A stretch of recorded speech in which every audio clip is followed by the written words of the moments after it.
एक बार की बात है, गौतम बुद्ध अपने शिष्यों को जिंदगी से जुड़ी अच्छी बुरी चीजों का ज्ञान दे रहे थे।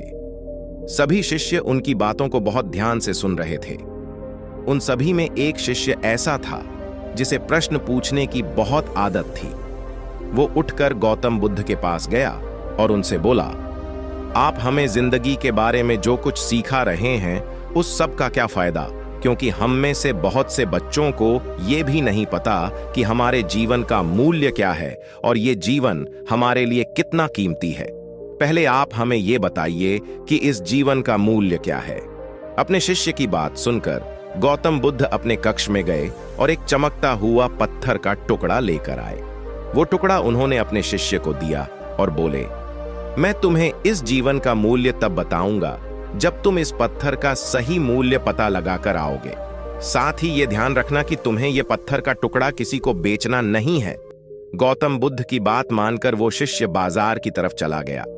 बाजार में सबसे पहले उसकी नजर एक फल बेचने वाले पर पड़ी और उसने वो पत्थर उस फल वाले को दिखाया और बोला, इस पत्थर के बदले आप मुझे कितने फल दे सकते हो?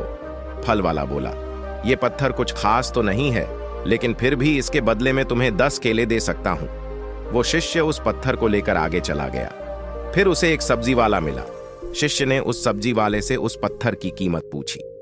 सब्जी वाले ने उस पत्थर को ध्यान से देखा और बोला, इस पत्थर की कीमत के बदले में तुम्हें ज्यादा से ज्यादा एक बोरी भरकर सब्जियां दे सकता हूं। इसके बाद वो शिष्य उस पत्थर को लेकर एक सोने के व्यापारी के पास गया।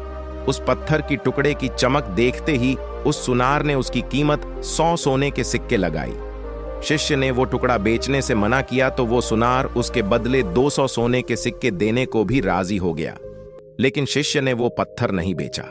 इसके बाद वो शिष्य एक हीरों के व्यापारी के पास गया और उनके सामने उसने वो पत्थर के टुकड़े को रख दिया।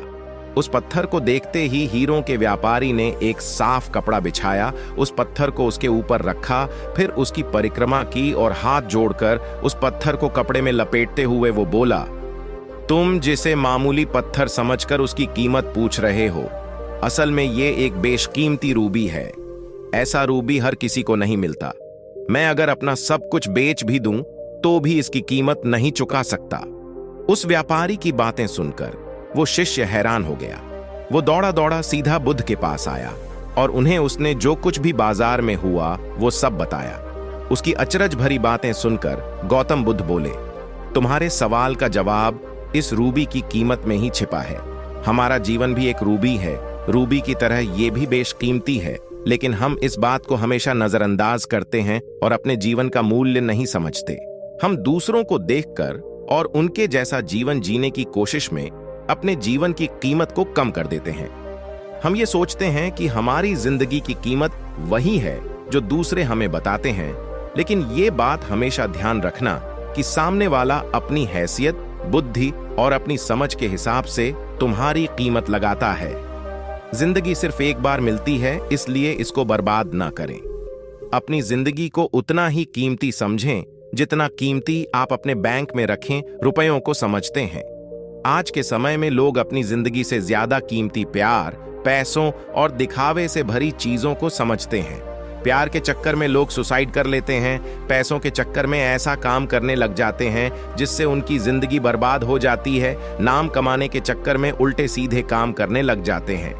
हमेशा याद रखें कि दिखावा करना जरूरी नहीं है। प्यार दोबारा मिल सकता है, पैसा फिर कमाया जा सकता है, लेकिन जिंदगी को फिर से पाया नहीं जा सकता। इसलिए अपनी इस बेशकीमती जिंदगी को अच्छे से जिएं, हर पल का आनंद लें। कभी ये ना सोचें कि आप इस दुनिया में किसी काम के नहीं हैं, ना कभी ये सोचें कि आपकी जिंदगी व्यर्थ है। आपके होने या ना होने से कुछ फर्क नहीं पड़ता। जब भी ऐसे नेगेटिव विचार आपके मन में आए तो खुद को बस ये याद दिलाएं कि जीवन एक रूबी है और ये बेशकीमती है।